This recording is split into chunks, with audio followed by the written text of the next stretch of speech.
I'd like to call Dr. J.D. Lorien to the stand.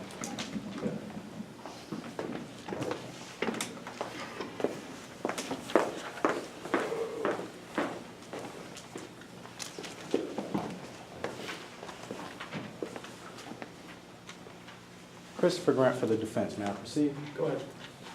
Good morning, Dr. Lorien. Good morning. Please state your name, spelling your last for the record.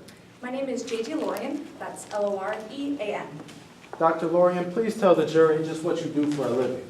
Well, for the past 5 years, I've been the owner and chief auditor of my company, Graylord Strategies Incorporated. What service does your company, Graylord Strategies, provide? Well, my company is responsible for communicating with federal, state, and local police agencies on proper undercover protocols, as well as other investigation techniques. What education do you have that allows you to be the owner and chief auditor of your company? Well, I attended Johns Hopkins University, where I completed a Bachelor of Science in Applied Mathematics and Statistics, followed by my Juris Doctorate from the University of Virginia School of Law, and my Master's of Law from Harvard Law School. Dr. Lorien, I'd like you to please tell the jury what experience you have in the field of undercover operations. Well, upon completing my Master's of Law, I worked with the FBI for roughly 25 years in the white-collar crime division, and during this time I was part of hundreds of undercover operations involving everything from bribery to insider trading. Now, in the latter part of my career, I was also involved in implementing the Attorney General guidelines on undercover operations. Please tell the jury about your qualifications in the field of undercover operations as well. Well, in addition to my involvement in implementing the undercover guidelines, I'm also licensed to practice law in the state of Maryland and Virginia. Okay, to move on from your credentials, I'd like you to please tell the jury what your involvement in today's case is. Well, I was retained for two purposes. The first, to provide an expert opinion on the procedures used by the Midland State Police Department that led to the arrest of Avery Bancroft on bribery charges. And second, to provide an expert opinion on Mickey Keenan's investigation in light of our 2014 Undercover Guidelines audit. To provide your opinion on the practices of the Midland State Police Department, were you supplied with sufficient facts and data? Yes, I was. What facts and data were you supplied with? Well, I received all documents regarding the current bribery charges from the MSPD, and from Defense Counsel, I also received audio files, transcripts of recorded conversations, multiple email correspondences, as well as the affidavits of Corey Hyde and Mickey Keenan. In analyzing the procedures used by the Midland State Police Department, did you use reliable principles and methods? Yes, of course. What were those principles and methods? These principles and methods are the Undercover Guidelines standards that are used and implemented by police departments, the FBI, as well as attorney generals. Did you apply those principles and methods to the facts and data of today's case? Yes, of course. Dr. Lorien, I'd like you to please tell the jury just how you began your investigation. Well, I began by reviewing the recommendations made by Graylord Strategies in our 2014 audit. From there, I was able to assess whether or not Mickey Keenan's investigation fully complied with the undercover guidelines in this field. Now, what did you find in your investigation in regards to those guidelines? Well, there are 4 guidelines, these being training of the undercover agent, if authorization was received to conduct an undercover investigation, if entrapment was induced by the undercover agent, or if the defendant was predisposed to commit an illegal activity. From these 4 guidelines, in my investigation, I found that all 4 were in fact violated by Officer Keenan. How did Officer Keenan violate all 4 of those undercover guidelines? Well, I actually brought a chart with me today that enumerates the 4 undercover guidelines and explains how Officer Keenan violated them. Your Honor, may I have permission for the witness to step down and make use of a demonstrative exhibit? Any objections? No objections, Your Honor. Okay, go ahead.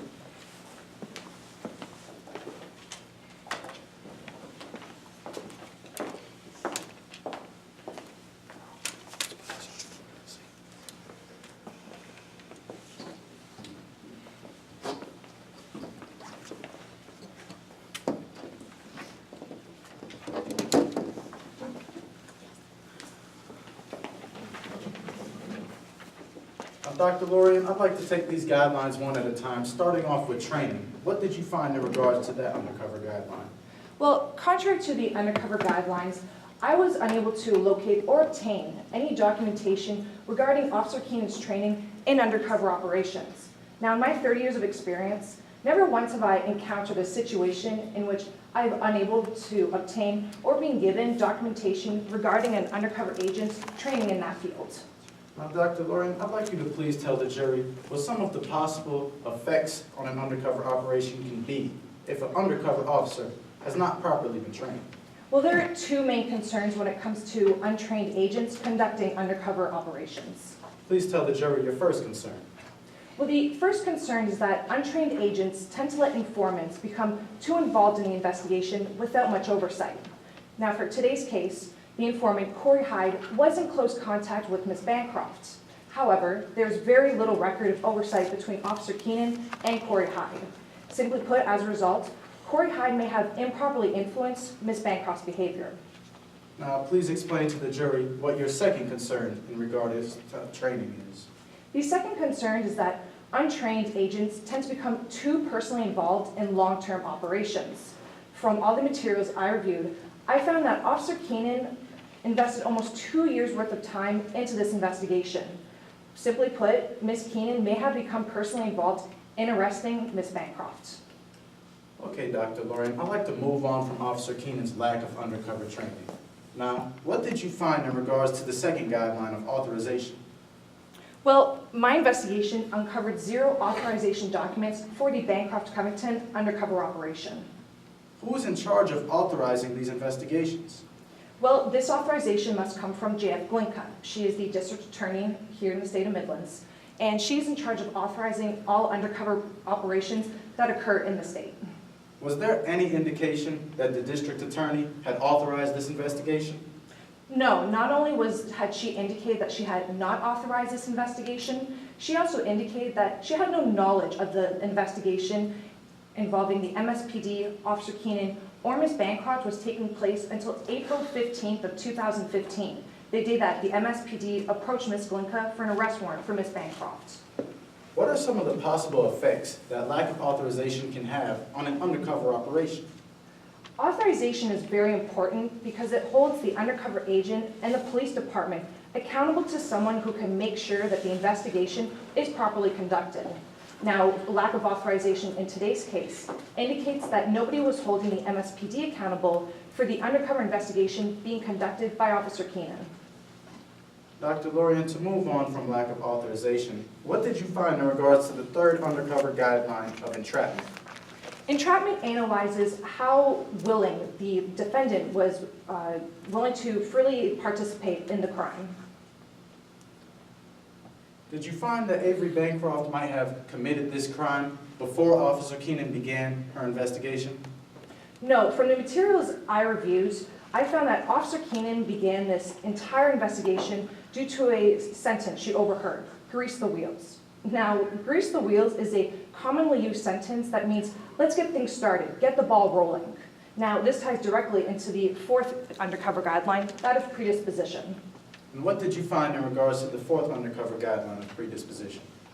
Well, predisposition for today's case, there was no documented character traits that Ms. Bancroft would have committed this crime before the implication of Officer Keenan.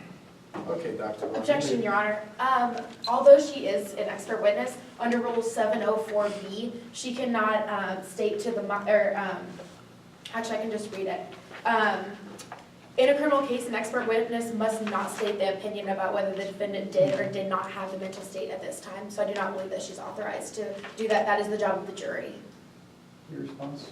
Your Honor, this witness was not speaking on anyone's mental state. This witness was simply saying that no documented character traits of predisposition were documented in Officer Keenan's case. Yeah, I'm inclined to agree with the defense at this time. Thank you. Go ahead. Now, Officer Keenan, Dr. Lorian, would you like me to re-ask the question? Yes, please. Now, what did you find in regards to predisposition? For predisposition in today's case, I found no documented character traits in all the materials I reviewed that Ms. Bancroft was predisposed to commit this illegal activity. Dr. Lorian, you may retake your seat.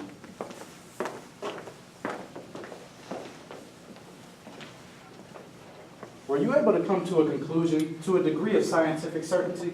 Yes, I was able to come to 2 conclusions for today's case. What was your first conclusion? My first conclusion is in regards to the 4th undercover guideline, that is predisposition. And based on all the materials I reviewed, I was able to conclude that Ms. Bancroft that there was no reasonable indication that Ms. Bancroft was engaged, had engaged, or was likely to engage in the bribery scheme, or that Ms. Bancroft was predisposed to engage in the bribery scheme. I renew my objection of 704B. She came up with this conclusion, and again, that is up to the jury to decide. For predisposition, I do believe that that is a mental state in this case. Well, I think it's all right because she spoke about the specifics and then how, her expert opinion on how it met the character Yes, Your Honor. trait. So I think I'm going to overrule that for now. Dr. Vaughn, would you like me to re-ask the question? No, that's okay, as long as you have an understanding of the first conclusion. Now, Dr. Lorian, please explain what your second conclusion was from your investigation. My second conclusion is in regards to the first three undercover guidelines, that of training, authorization, and entrapment. And that is that due to the serious violations and the lack of documentation I found in these three guidelines and the materials I reviewed, I was able to conclude that this entire bribery scheme was thought up and implemented by Officer Keenan. Thank you, Dr. Lorian. Your Honor, at this time, I have no further questions for this witness. Thank you. Defense, will you be deconstructing the exhibit? Or? He's more than welcome to leave up the demonstrative. I would actually like to use it, if I may. Great. Okay, that's perfectly fine.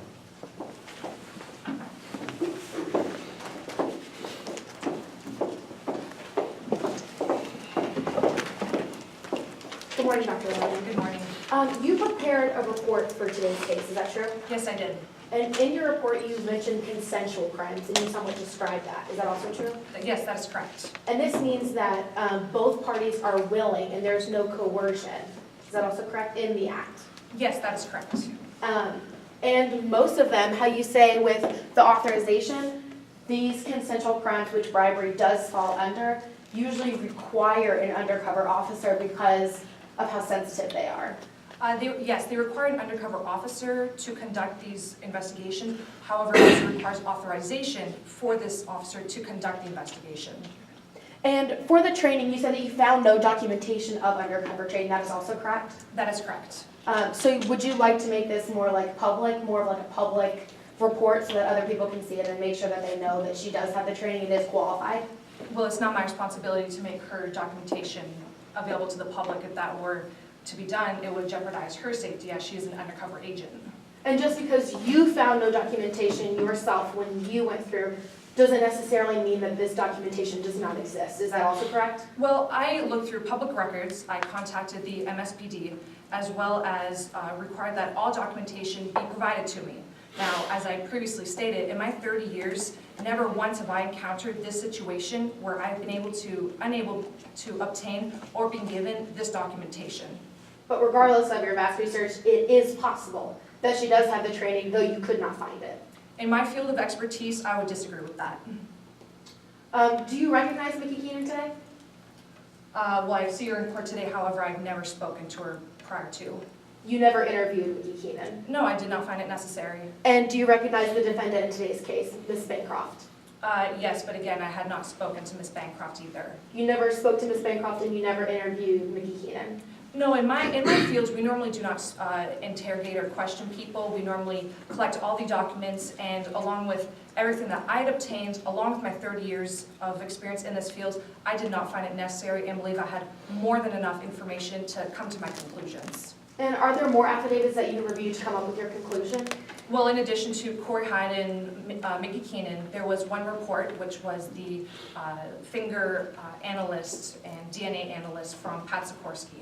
So if you had any questions regarding these reports and you did not interview or speak with any of them, did you make any assumptions in this? No, I fully understood everything that was in the reports and didn't have to make any assumptions. All right. Thank you. No further questions. No redirect, Your Honor. I would just ask that this witness be excused. Thank you. Have a great day.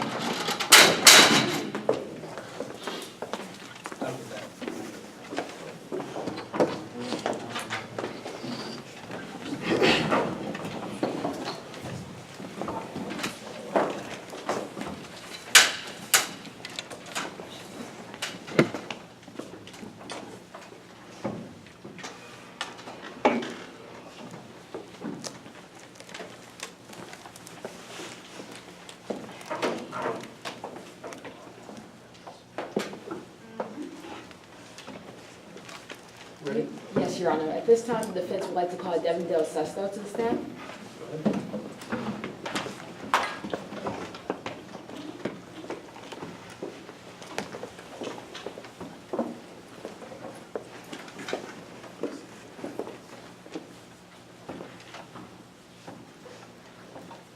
Good morning. Good morning. Could you please introduce yourself to the members of the jury and spell your last name for the record? My name is Devin Del Sesto. Del Sesto is spelled D-E-L-S-E-S-T-O. Mr. Del Sesto, tell us a little bit about yourself. Well, believe it or not, I used to be one of college football's best running backs. I had speed. I was so fast, getting ready for bed, I hit the light switch, I'm on the mattress before it's dark in the room. But my grades weren't too good, so coach was a little upset, partied a little bit too much, so he sent me home to get my life together. So what do you do for a living now?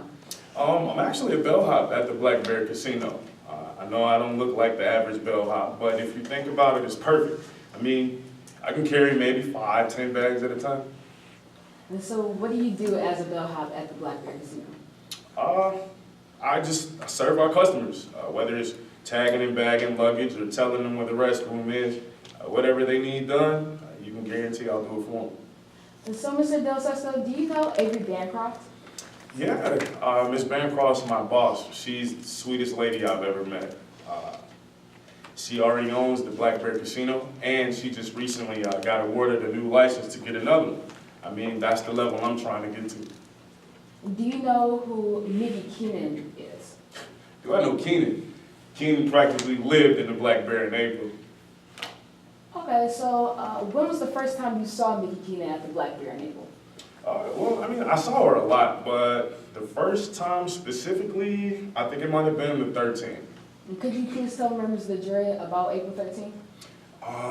Well, I was just getting off work, and we got a call for room service, room 312. Nobody wanted to take it up, so I figured I'd be the hero, take it up to the room. Took the stairs, bad idea, a little out of breath, and got up the stairs, saw Danny Hoy standing outside the room. Room 312, I'm sorry. Did you go into this room? Yeah, Danny Hoy lifted up I had a cheese plate and a bottle of wine. He lifted the plate up and let me go inside, yep. Who did you see in this room? There was Chase Covington, Corey Hyde, Miss Bancroft herself, and of course with Bancroft you got Keenan. All right, so do you know what happened in this meeting? I don't know any specifics. I went in the room, I saw Covington with the NGO briefcase. Everything seemed pretty tense. Set the cheese plate down and the wine bottle and left out. I heard Covington storm out. All right, now earlier you said that Keenan practically lived in the Black Bear Casino in April. When was the next time you saw her? The next time, I mean, she was there on the 13th and the 15th. She might have been there on the 14th. I wouldn't know because I wasn't at work. All right, so what happened when you saw Mrs. Keenan on the 15th? Well, I just got back into the lobby. I was pushing a cart when I saw Mickey Keenan in the area where the payphones used to be. She was just all in Bancroft's face. When you saw her in Miss Bancroft's face, what did you do? Well, I mean, Miss Bancroft is about 60 pounds soaking wet with 2 bricks in her pocket, so I decided it'd be a good idea to go check on her. She's a little fragile. And when you checked up on her, what did you hear? I was pushing the cart past. I heard Keenan yelling something about getting the job done. Bancroft mentioned something about having money. Objection, Your Honor, hearsay to both the statements of Mickey Keenan and the statements of Avery Bancroft. Your Honor, your first statement of getting the job done by Officer Keenan, Your Honor, we're not using that to prove the truth of the matter asserted, but rather the effect on the listener. Why Miss Bancroft reacted the way she did when Miss Keenan was in her face telling her that she needed to get the job done. So therefore, it is not hearsay because we are not using it for the truth of the matter asserted, but rather the effect on the listener. Your Honor, he's the listener, and describing what he heard is hearsay. He can describe the effect that he had as a listener, but otherwise it's hearsay. Yeah, I think we sustain. Move to strike the statements. Go ahead. And now, after the 15th, did you see Mickey Keenan at the Black Bear Casino any other day? After the 15th? Yes, I did. And what was the next time you saw Mickey Keenan?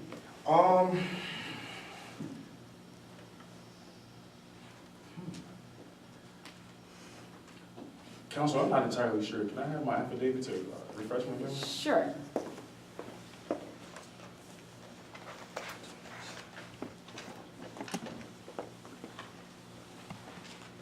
And may I approach the witness with this affidavit? First, I asked that she approach opposing counsel so that we may verify the documents. Go ahead and show it to them.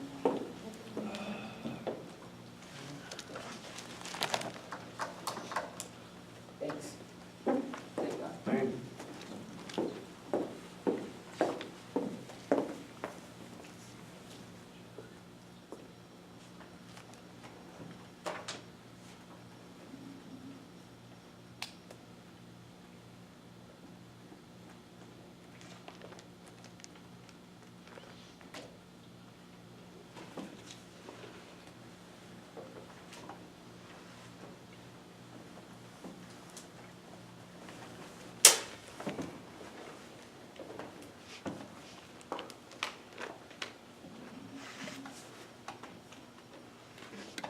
Okay, so after the 15th. Your Honor, we ask that the witness please authenticate what the document is so that way he was not just handed hearsay. That the document was in fact his affidavit. Your Honor, I can lay that foundation if that's necessary. Might as well. Go ahead. Mr. Del Sesto, what did I just hand you? This is a copy of the affidavit that I prepared for court today. Is that your signature in the back? Yes, ma'am, it is. Does it appear to be a fair and accurate copy of the deposition, of the affidavit that you wrote earlier? Yes, ma'am. Thank you.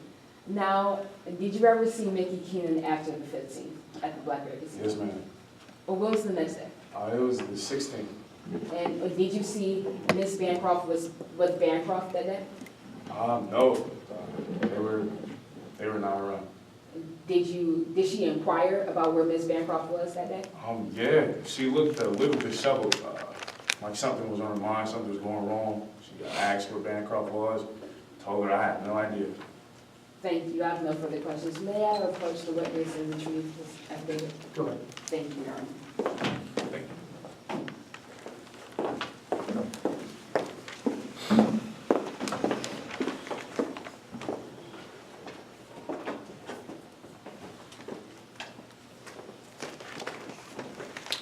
Sean Kenny for the prosecution. You may proceed. Go ahead. Mr. Del Sesto, you're a Black Bear Casino bellhop, correct? The finest in the business, yes, sir. And one of your bosses is Ms. Avery Bancroft. Yes, ma'am. Yes, sir. That is fine. Now, on April 13th, you ran room service that day to room 312 of the Black Bear Casino, correct? Yes, room 312. And you got into the room. Yes. And inside the room, you saw Chase Covington with a black briefcase, correct? Yeah, black briefcase. And Ms. Covington, or Mr. Covington, had this briefcase opened and was showing it to Mr. Bancroft, correct? Well, I don't really remember if he was showing the briefcase. I just know that it was there. But you also heard Mr. Covington say, "I would like a new one of these," to Ms. Bancroft, correct? Well, I had just previously made a joke. I'm not sure if there was a response to that, but I did hear it. Mr. Del Sesto, redirecting you back to my question. You heard, Objection, asked and answered, Your Honor. At the latter part of his answer, he did say, I did hear it, Your Honor. He did just answer his question. I would like for a simple yes or no. He started by saying that I made a joke. I just want a simple yes or no to whether or not he heard a statement. I think I'm going to overrule the objection for now, but let's, be a little bit more cooperative and Yes, sir. keep this going. Mr. Del Sesto, you heard Mr. Covington, the briefcase open, showing it to Ms. Bancroft, say, "I would like a new one of these," correct? Yes. And you left the room after you made your joke. I left the room after I delivered the room service and gave everyone the receipt, yes. Okay. Now, the next time you saw a black briefcase was on April 15th, 2015, correct? Yes, that's true. I opened one in the mail. Thank you. If I was to show you this black briefcase that you found on April 15th, would you recognize it today in court? Oh, yeah. Objection, speculation, Your Honor. For the opposing attorney to say that it was the exact same briefcase that he saw on the 15th, Your Honor, that's speculation. Now, he can say that it might have looked like or it was similar to, but to lay foundation that is the exact same briefcase, Your Honor, that is speculation. Your Honor, he can authenticate it. I mean, if you can authenticate it, then I'm gonna allow it, Yes, Your Honor. but, May I approach opposing counsel with State Exhibit 8? yeah, go ahead and show them.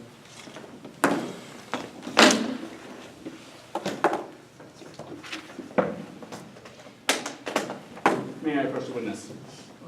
Let the record reflect, I am handing the witness State's 8. And I ask that you not speculate, when Yes, sir. it comes to the briefcase. Yes, sir. So, thank you.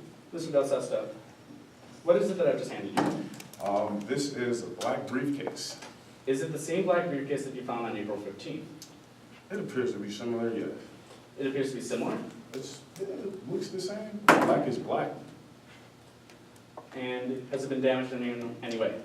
No, it looks to be in pretty good condition. At this time, State offers State's 8 into evidence.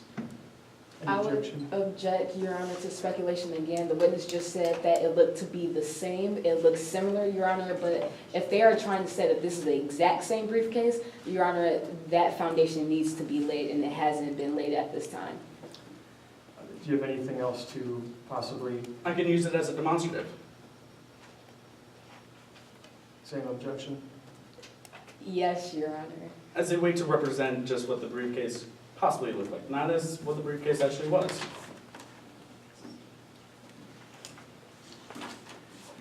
No, I think I'm gonna sustain this objection.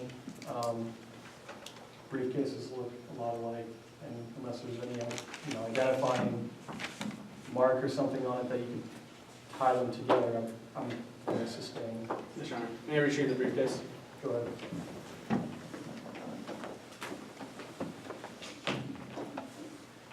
And Mr. Del Sesto, do you normally open the packages of your boss? Yeah, it's my job. She'd hate it if I brought something to her and she didn't know what it was already.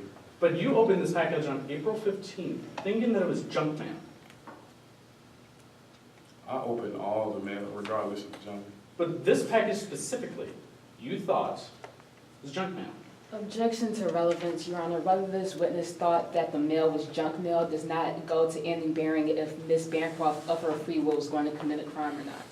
Does it go to an immediate fact? It would go to an intermediate fact. What fact would that be? It will show that first he has a habit of snooping into what's going on in the dealings of the Black Bear Casino to show familiarity with anything that might be occurring.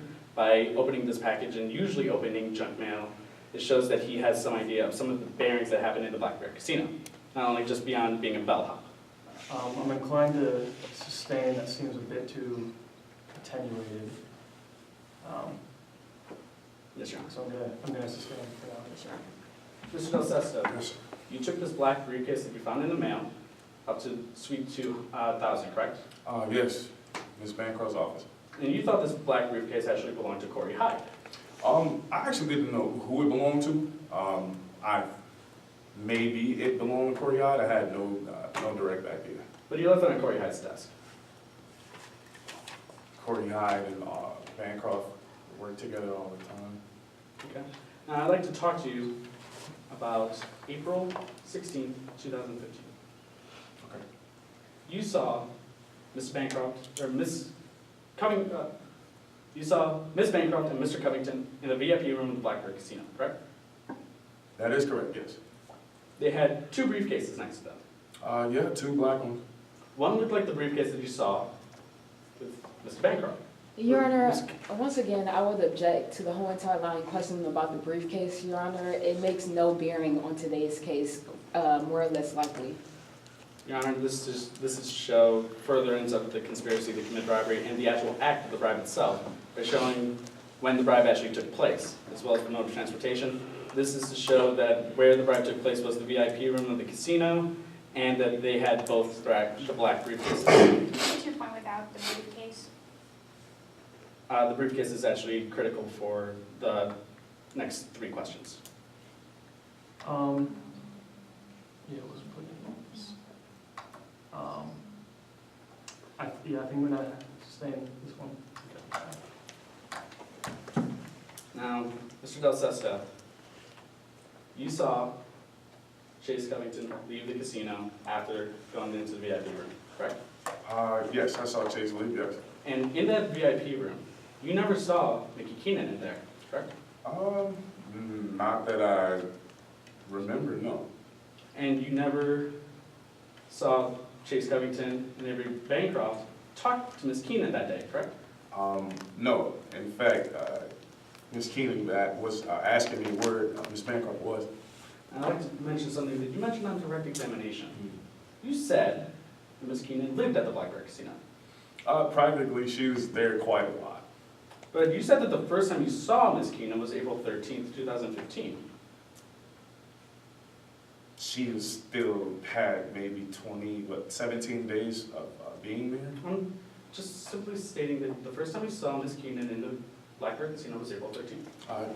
Yes, And then you saw her another time, April 15th. yes, And then you saw her April 16th. yes. So by living in the Black Bear Casino, that's being in the Black Bear Casino for 3 days?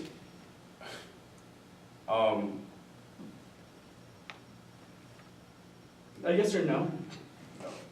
So she was not pretty much living in the Black Bear Casino, like you had stated. She was there quite a lot. Living in the Black Bear Casino, I used as an expression to indicate that she was there quite often. But you only saw her 3 times.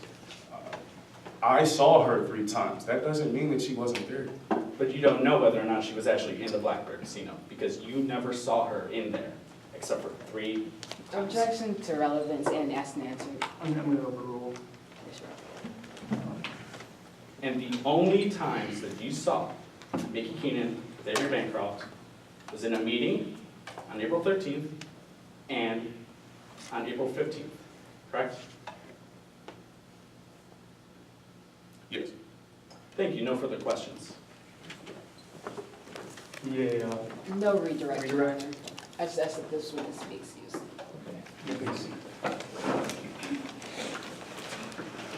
Your Honor, at this time, the defense rests this case in chief, and we ask for a brief 5-10-minute recess before proceeding to closing arguments. Any objection? No, Your Honor.